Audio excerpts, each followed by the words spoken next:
Did you start with the idea that Google is more than an NGO motivated to do good for the people and give them free things, or did that come by as you dug deeper into the subject?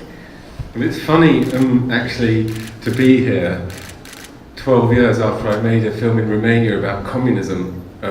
I'm not sure if I should say that in this hall I keep kind of thinking, hearing in my ears sort of Trăiește poporul Romania, whatever.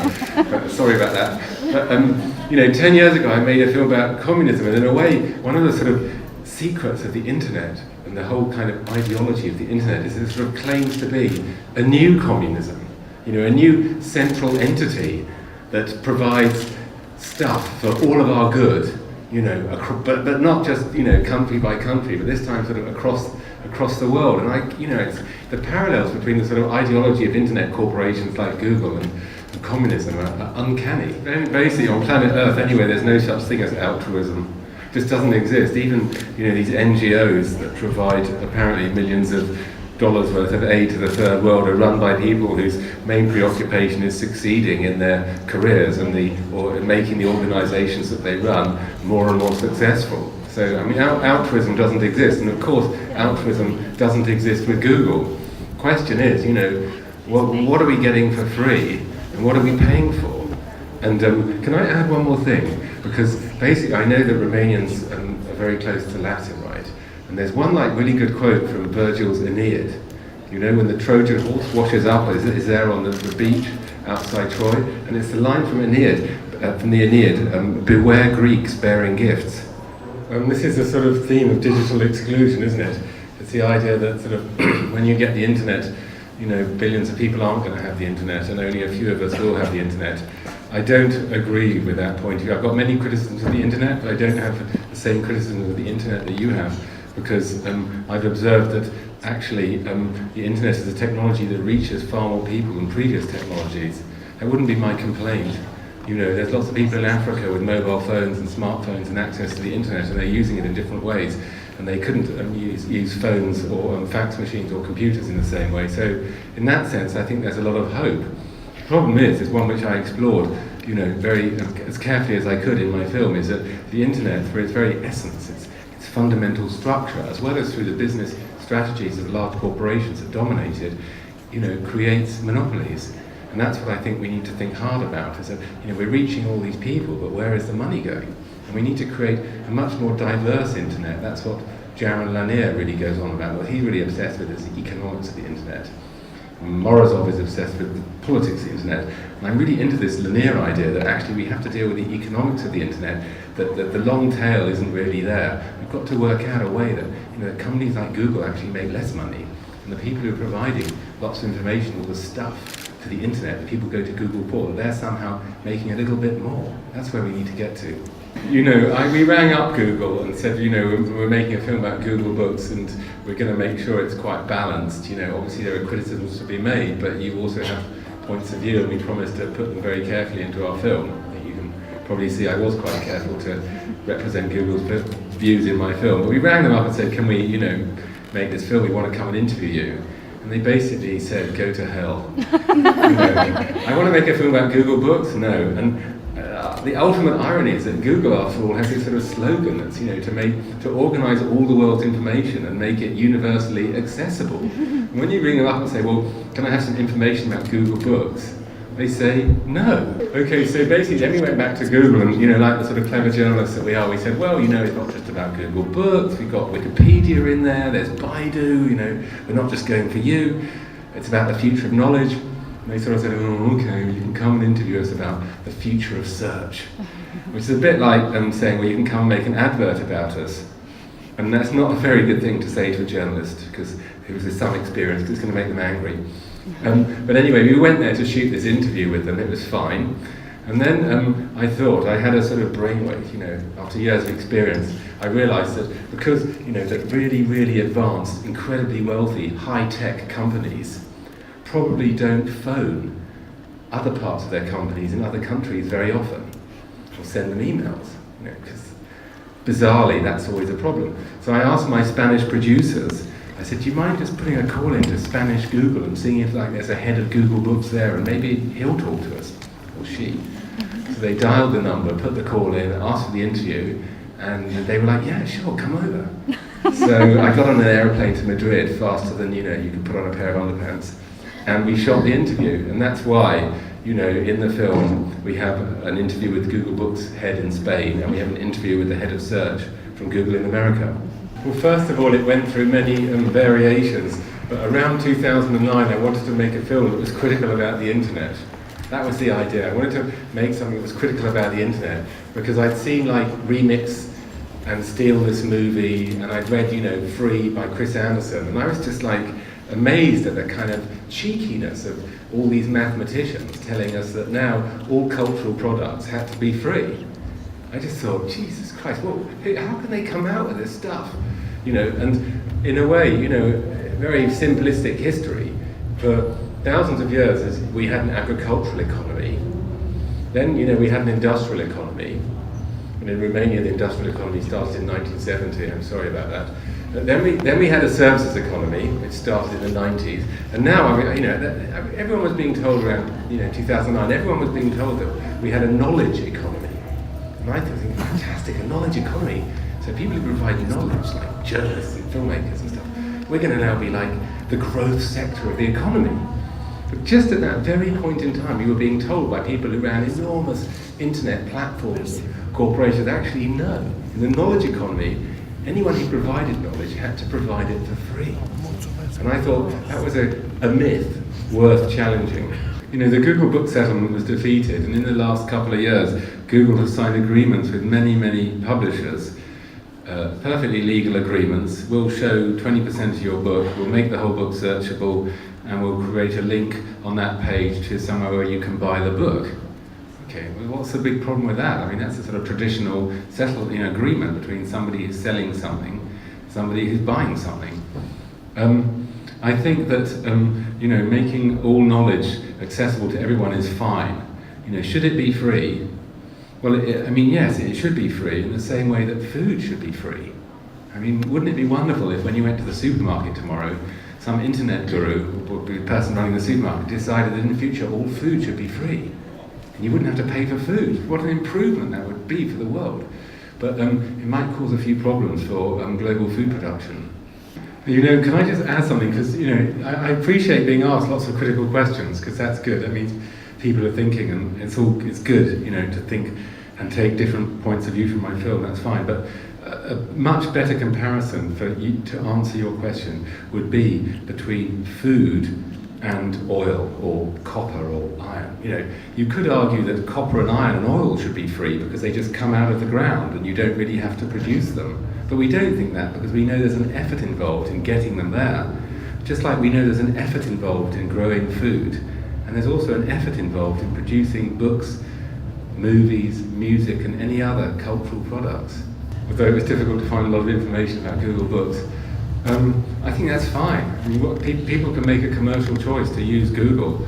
There's a lot of sort of privacy issues behind, what Google do with your information and what other internet corporations do with your information. But in terms of actually using Google as a choice, that's fine. We all do that. I use lots of different search engines. And if you'll permit me, I'll just draw your attention to the Senate's hearing, the congressional hearing on the Google book settlement in my film, which is like 2/3 of the way through. And there's one senator who runs through all the things that Google is going to charge for in connection with its Universal Digital Library. All the things that it could charge for if it wanted to. So the issue isn't whether this information is profitable or not. Someone has already decided that this information, that all these books, which weren't profitable yesterday, will probably be very profitable tomorrow. And the person who's decided that is going to make money out of it without paying a penny to the authors, or the publishers, or the libraries from where those scanned books came. I think that's a problem. Representatives of Google saw your movie? Yes, they did. Was it their reaction? Yeah, they asked to see a copy. Eventually we sent them one. And how late eventually? After Sundance. And they wrote me an email saying they were disappointed by the overwhelmingly negative tone of my film. Libraries in almost every country in the world, including France, Britain, Scandinavia, and I suspect Romania as well, are busy digitizing their out-of-copyright books.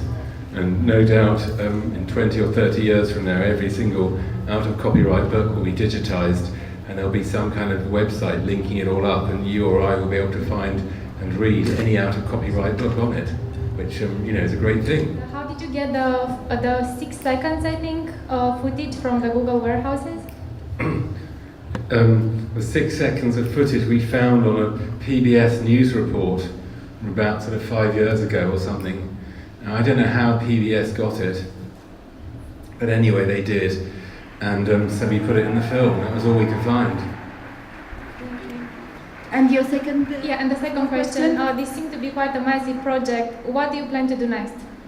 Messy project. Massive. Oh, massive. Massive, I guess. All right, yeah. Oh God, I've got a few ideas on the boil. I'm trying to make a film about this Swiss banking whistleblower called Hervé Falciani, and I'm also slowly developing a film about this notorious Soviet pseudoscientist called Trofim Lysenko, you might have heard of. So there's just a couple, but it takes ages and ages to get, as you can imagine, these documentaries financed. They just take so much time and so much money to make, and it takes a long time to raise the finance. So this one cost a bit less than €500,000. And that, didn't go into my pocket, I can tell you. It just takes a long time to persuade people to be in a film, very long time. It takes a long time to research all the facts. As you could see, international story, you have to get on a lot of aeroplanes. And then, it takes a minimum of 3 months to organize your material for a 90-minute film into a, to edit it. Everything just takes such a long time. Yeah. Oh, it took 2 years to raise the money and develop the idea, and then it took a year to make the film. It's really complicated, privacy. I mean, they collect your data and use it for their own purposes, and then they anonymize it, and then they let corporations come and analyze the data with their help, and then send adverts to individual users who are interested in X, Y, and Z. You probably know this, probably don't need me to tell you. They have targeted adverts, but in theory, they don't actually know who you are. And then they take large amounts of this data, which is apparently anonymized, and hand it over to third parties sometimes, or give other third parties access to it to use it in very unusual ways, like assessing how likely you are to get ill, or assessing how much money, how much credit to give you. It's very, very, very complicated, and I tried to look into it, but I just think I'd need like 6 months to all these companies won't talk to you. There are these huge sort of data mining companies, and they won't really tell you what they do. They're totally secretive, and it would just take ages to work out what was going on. Supposing there's a book in a library 1,000 miles away, 1,000 kilometers away from you, and supposing that same book exists on the internet, are you going to get on an aeroplane to read that book, or are you going to use it on the internet? It's all about ease of use. This is what the Department of Justice why they were so worried about what was going on, because Google would have this one platform where so much stuff, so many books were there, and you could get them instantly, and Google would therefore have a dominant market position. It doesn't matter if the books there are 3-dimensional copies of the books in specialist libraries around the world. No one would bother to read them there anymore. In the old days, it was fine to have a bookshop and a library, to have a place where all books were free, and to have a bookshop where you paid for books. Partly because the libraries paid very small amounts of money to authors, but that's not really the point. The point was that if you wanted to get that book out of a library, you had to get on a bus and go to the library and look it up, and maybe somebody else had taken it out the same day. That was a huge disincentive, so lots of people, to include me, went to the bookshop and bought the book. What happens when you have a library? Digital library, of course, but a library where anybody can borrow any book they want at any time. You destroy the book economy. Does that mean, therefore, that libraries must stop existing in the digital age and everyone is going to have to buy books? Probably. What it means is that we're going to have to move, again, as I'm repeating the same word, the key words like micropayments. Just like, I mean, if you go to a library in Britain, I'm sure it's the same in Romania, and you want to take out a book, it's free. But if you want to take out a DVD, it probably costs you €2. In Britain, it costs you £2 or £3. If you want to borrow a DVD, you pay for it. If you want to borrow a book, you don't. What we have to do is get somewhere where where all these books are available on the internet to everybody, like music, effectively, and where we're paying a small license fee every time we read the book. And there's lots of good reasons why that's not happening, right? Because basically nobody in this film wants that to happen. For the librarians, it's an anathema. It's anathema that anybody should pay to borrow a book. Authors and publishers, the last thing they want is to have to sell books for sort of €3 each instead of 15 or 20 euros. So they're not going to talk about it at all. So there's and Google, if you like, or the search engines, again another anathema. My God, we don't want anybody to pay for information. If you have to pay for books, maybe people should pay for newspapers. So there's a kind of like taboo, if you like, behind the film, which is where we need to sort of get to next.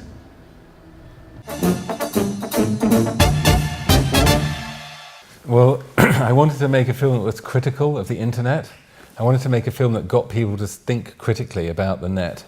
And I've been reading books by Jaron Lanier and Evgeny Morozov, and kind of thinking a lot about issues to do with monopoly, with surveillance, with privacy, with the use of personal data, all the sort of the economics of the internet, all the stuff you saw in my film. And I was searching for the right story, and early on, I thought, well, I'll make a film called Copy Wrong, like copyright but copy wrong, and I'll look at all the music and movie downloading, and I'll go and interview all these people who run these sort of Pirate Bay type companies and websites where you can download stuff for free, and I'll interview them, and then I'll steal something from their house. And at the end of the film, I'll have a big auction in a big square in Stockholm or something, where I'll basically sell all their stuff that I've stolen for free. That's the film.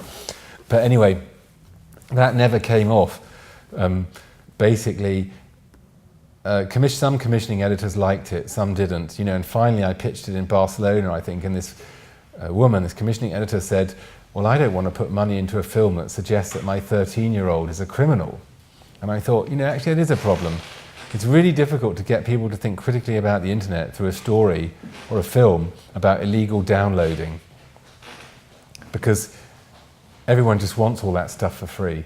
But if I talk about books, people understand that it takes a lot of effort to write books and that authors have some kind of rights over their books. So if I focus on that, people will understand that not everything is right, not everything is going right, not everything is acceptable, not everything is inevitable about the internet. I focused on Google Books.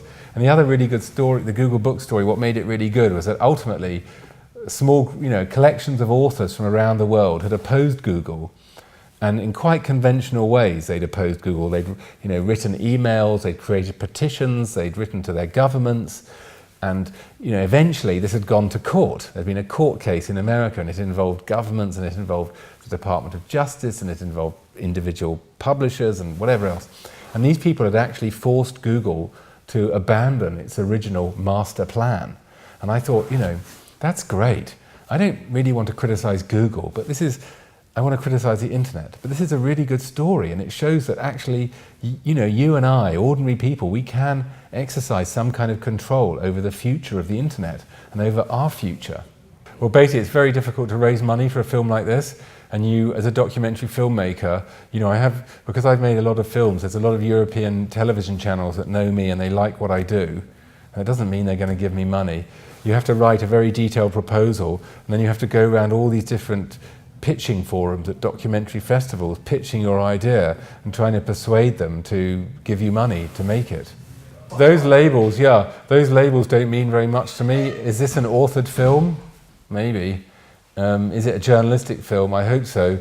For me, I wanted to tell the story as accurately as I could and in as balanced a way as I could, the story of Google's book scanning project, how they came up with the Google book settlement and how they got stopped. And I felt that if I told the story really carefully, then people would be able to effectively draw their own conclusions about this subject. And Some people have watched my film and they just say, well, actually we quite like Google, and you haven't made a very good case against Google, Ben, and what's all that spooky music doing on your film? And I just have to sort of say, okay, actually I'm glad you think that, because I was quite careful to put all of Google's arguments, and they're quite good arguments, into the film. Just so happens that I take a different point of view, and that's also clear in my film. What the director thinks is really obvious, but it's also possible, because of the film, to disagree with the director. And I thought if I told this story, that's where I'd get to. You don't shoot for a year. It's 2 years to come up with the idea and raise the money, 10 months to make the film, from your pre-production till the end of the edit. I'm shooting for maybe 25 days, 20 days, over a sort of 2-month period in the middle of that. That's how you make it. I think I have the same expectations of Romanian documentaries as I would have of British or German documentaries. I expect you to look at the past in critical ways and new ways, and I expect you to examine your present also in interesting and imaginative ways. I mean, documentaries should tell new stories in new ways, and they should be very, very critical, but if possible, they should also have a warm feeling towards an understanding towards the people in them. You know, when I started out, after I left Cambridge, I didn't know that you could have a career making documentaries. I'd watched lots of documentaries on television, but I didn't realise people had a job doing that. I thought I was going to go and work in the art world. I thought I was going to work in art galleries, but actually, you know, I don't really feel comfortable in that world of very rich people and selling art to very rich people. I wouldn't be very good at that, and I quickly decided I didn't want to do that. And I got a job at MTV. And that was kind of exciting place to be when you're young in the early 90s. And they gave me opportunity to sort of film things and interviews and do little reports. And I was like, oh, this is kind of good. I like this. This is like creative. And I might be quite good at this because, you know, I've got a degree in history and history of art. I can write. I speak a few European languages. I know a lot about music. Visually, I've got a degree. I have ideas visually. This might be something I'd be quite good at, and something that I'll enjoy. So I just sort of focused on that, you know. But I've done lots of things in my life, you know. I mean, life's an adventure, and sometimes I think I'll give up documentary filmmaking and become a teacher. You know, I should do something completely different from now on. I mean, I never studied film. I think my films would be much better if I had studied film, but I've never studied film, you know. But shit, I worked at MTV, I was a DJ, I was trendy, you know, it's my 20s, I took drugs, I had a little record label. And then, you know, I got into the art world and I was an art critic for 2 years. And then I made a film investigating the art market, and I lost all my friends in the art world. You know, I mean, you only live once, you know, at least in this particular, you only live once, and, you know, life's a bit of an adventure, as long as you can kind of pay your bills. And it's a bit of a journey of discovery. And in a way, I don't think any of us know what we're good at. I just got drawn to something that I was good at and something that I believed in. Like, I love watching films, I love watching documentaries, so why not do it? Well, we have a problem, don't we documentary filmmakers and people in the documentary world, is that every day we meet loads of people who tell us that they love documentaries, and yet when we try and get people to pay for our films, whether it's individuals going to the cinema or television channels, they say, I'm sorry, no one watches documentaries. We can't get an audience for documentaries. We can only get an audience for quiz shows or Big Brother or popular drama. And I think that it's a big issue for us how to overcome that contradiction. And some people say, oh well, no one watches documentaries, it's the end of the world for documentary filmmakers, forget it. And other people say, no, the problem is that we have to find a way to get people to pay small amounts to watch them online, and one day there will be a market for this kind of activity. I don't really know which way the future will go. I mean, I've been very lucky because I've played the, you know, European television channel game, and I have a bit of a reputation, and so, you know, I can get money slowly to make my films. But it's difficult for me. You know, my film is opening this festival, but the reality is that, you know, 4 years ago, right, it was 4 years ago I might make 2 films a year. Actually, let me 10 years ago, I'd be able to make 2 documentaries a year. There was such a big market. TV channels were paying for it. Everyone was supporting it. Now, it's twice as difficult, and there are half as many slots. Now I'm lucky if I make 1 documentary every 2 or 3 years. It's the same for us. Yeah, it's very difficult. And it's probably much more difficult for you. You raise less money, you can't get to the TV channels like I can, they pay you less for your films. It's very bad. You know, it's really, really difficult. I don't have any solutions at all. Well, one of the things you notice often with these questions is that people have a very positive attitude to the internet. They don't want to think critically about the internet. And there always seems to me to be a lot of cultural blind spots, what we call blind spots in English. You know, like they just think, yeah, it's fine that all the stuff on the internet is for free, but they don't think that food should be free, or oil should be free, or iron should be free. And I just find these sort of illogicalities fascinating. But the Romanian public asked me lots of very smart questions, and I like people who criticize me, who are prepared to think about the film or whatever, and ask me difficult questions, and I like it when people don't agree with me. I think that's all really good. Well, yeah, I mean, Romania's changed. You know, the European Union, 20 years of development, it's not the same place, but it's still just as exciting and magical and intelligent and exotic for me as it used to be then. I mean, I love coming to Romania. I'd like to have an excuse to come here for 6 months and become fluent in Romanian. I'm a Jew, and 1/8 of my blood is Romanian. Bits of me are Polish and German. I don't feel very British. And Romania, like, I feel at home in Berlin, I feel at home in Poland, and I feel at home in Romania. So I love coming here. I think it'll be the same as in the past. People who want to give away things for free will be able to do so. And people who want to charge people for what they've made or what they do will also be able to do that in the future. Simple. It's possible. I think it's unlikely now. You know, the Google Book settlement has been thrown out.